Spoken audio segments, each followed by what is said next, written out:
dress shooting shooting বাসায় পরা বয়স 24 আপু ধরেন আসো এই একদম পাতলার মধ্যে টাকা পড়বে ছেলের বাড়ি থেকে হ্যাঁ বলি এটা তুমি পারবে এখন তোমার নাই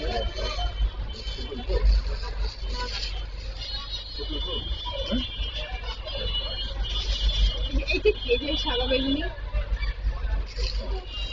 এটা হ্যাঁ এটা কি হেড প্রোটেক্টর না হ্যাঁ ওইটা বের করছে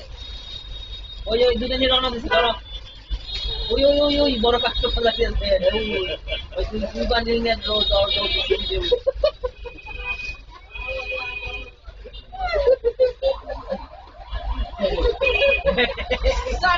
সিজনের মধ্যে বাঁধবো এই বলছিলাম গত বছর ঘটনা পারমিশন নিছো